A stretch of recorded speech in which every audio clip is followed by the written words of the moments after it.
that, of course, is that someone in our group is going to go out and you're going to see, you know, the version of Girls Gone Wild meets AID, and that's not going to go over well.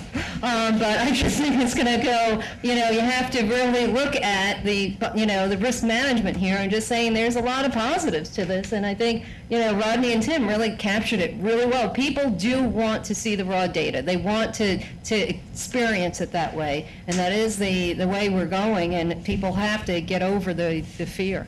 But I think that's what, to answer your question, why isn't it being embraced more? It's just fear.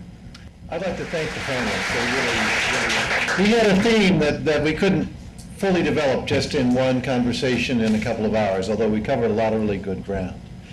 And that is this theme about the facts, the data, and the evidence. And what makes me hopeful, although perhaps a little wary, given the time frames they have to work on with the PSD and the QDDR, is will they get to see the evidence? You hear some people involved saying, well, we just don't have any. So we're going to have to go with what we've heard and what we think we know.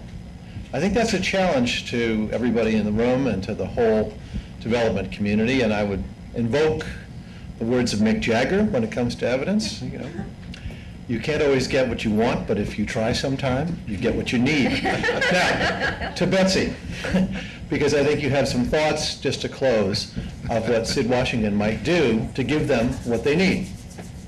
Okay. Well, we've had an inspiring session today, and we've had a true variety in the people who have been quoted by our panelists. And I think it is going to be fun when we see this video and get to see all of those different people. We'll just have to line them up in a column and say, what did they have in common? They were quoted on the December 9th panel on delivery mechanisms. Why are we videotaping? We're videotaping because we also believe it is really important to get these stories out, the thoughts, the data, the evidence. It's walking around in the development community. SID is in a special spot because we're not an advocacy organization. We're not a trade association. We're just a professional association really dedicated to substantive exchange.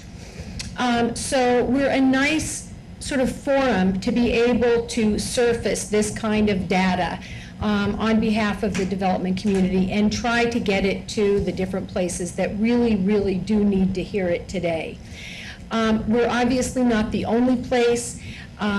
We are knocking at the door of the QDDR process and at the Presidential Study Directive process.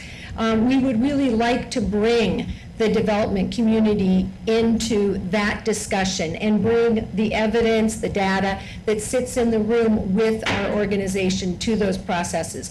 But it's one where I think we all just really have to rally both individually and collectively, take the challenge that I think many have put out in the room today.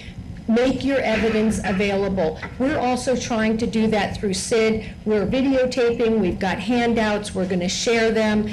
If we really are able to engage more than just inviting those folks making those decisions to our audiences, we will also be doing that. We're going to be having other fora like this one to try to do that. But I think this really is something